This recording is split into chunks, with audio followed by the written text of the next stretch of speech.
Je dirais pas que le corps de mon père m'a répugné. Je l'ai pas trouvé répugnant, ce corps. Je l'ai trouvé plutôt terrassant. Enfin, c'est le point de départ du livre Qui a tué mon père. J'ai revu mon père il n'y a pas très longtemps, après des années d'absence, de silence, après des années sans lui avoir parlé. J'avais, je sais pas, 22 ans et on ne s'était pas parlé depuis 5 ou 6 ans, donc c'était presque un quart de ma vie. Et pas parce qu'on s'était disputé, pas parce que j'avais claqué une porte, pas parce qu'on avait crié, mais tout simplement parce qu'on avait une vie qui se ressemblait plus.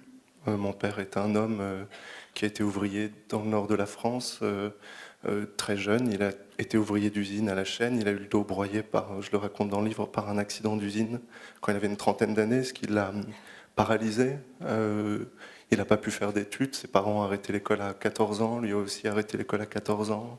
Ma mère aussi, mes frères et sœurs aussi. J'ai raconté dans mon premier roman que j'avais une partie de ma famille qui était en prison. Mon cousin est mort en prison il n'y a pas très longtemps, à 30 ans. Mon grand-père était en prison aussi. Et moi, je ne sais pas pourquoi, enfin, c'est un peu bizarre et c'est une succession de chances et de miracles et de combats et de luttes. Un jour, je suis parti pour me vivre comme gay à la ville, comme écrivain, comme intellectuel, comme auteur. Ça a mis longtemps. Je parle en 2 minutes, mais ça s'est pas fait comme ça. C'était dur. J'avais pas envie d'être différent. En fait, le monde de mon enfance me disait tu es différent, mais moi j'avais pas envie de l'être. On me disait tu es pédé, tu es pas comme nous, donc t'as rien à faire avec nous. Et moi je voulais pas être différent. Mon rêve c'était d'être conforme. Et puis après je me suis rendu compte que j'avais pas d'autre choix que d'inventer ma différence parce que je pouvais pas rester là-bas, c'était pas possible. Et donc voilà. Et donc pardon, c'est un détour, mais parce que j'essaie d'être un peu précis, qui fait que je me suis éloigné de mon père parce que j'étais à Paris, j'étudiais la philosophie, je vivais une vie gay, j'étais militant à la Ligue communiste révolutionnaire, je lisais Toni Morrison et mon père était dans le nord de la France, qu'il n'a jamais quitté, où il a arrêté l'école à 14 ans. Et il vote Front National, il a voté Front National toute sa vie, comme toute la famille. Et voilà, et donc il y avait une sorte d'incompréhension qui n'a même pas eu besoin de conflit, qui n'a pas eu besoin de dispute pour que les choses s'arrêtent. Et puis un jour, je suis revenu. Voilà. Et donc ça, c'est le point de départ de Qui a tué mon père. Je reviens et je vois le corps de mon père qui aujourd'hui a 52 ans, je crois, 51, 52, un truc comme ça. Et mon père qui ne peut plus marcher, qui ne peut plus respirer sans une machine, qui ne peut plus travailler, qui a le corps détruit. Et donc ça m'a pas répugné, je me suis dit mais qu'est-ce qui se passe? Qu'est-ce qui fait qu'à 50 ans on peut plus marcher?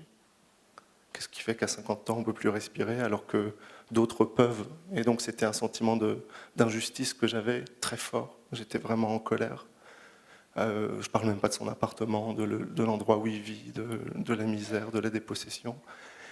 Et voilà, et donc le livre est ça, et une sorte de quête pour essayer de réapprendre à connaître cet homme que j'ai jamais essayé de connaître quand j'étais enfant, et puis une recherche des causes de ce qui a produit ce corps. Et c'est pour ça que le texte est comme ça très politique, raconte l'histoire des décisions politiques des gouvernements successifs, Macron, Hollande, Sarkozy, Chirac, etc., qui ont pris des décisions qui ont affecté directement le corps de mon père.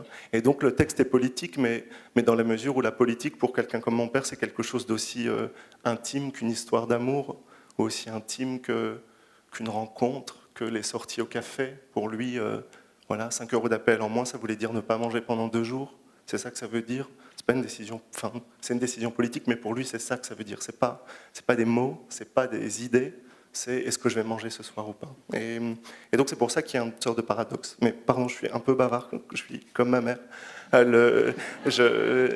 Voilà, donc c'est à la fois un livre très politique et en même temps c'est une autre politique, quoi, parce que c'est justement ce qui est bizarre dans la politique aujourd'hui, c'est que les gens qui font la politique passent leur temps à dénier ce que la politique veut dire, en fait, comme si leur but c'était de ne pas dire que la politique, ça faisait mourir dans la Méditerranée, que ça faisait mourir de faim, que ça faisait mourir du sida pendant très longtemps, et encore aujourd'hui dans toute une partie du monde, et voilà.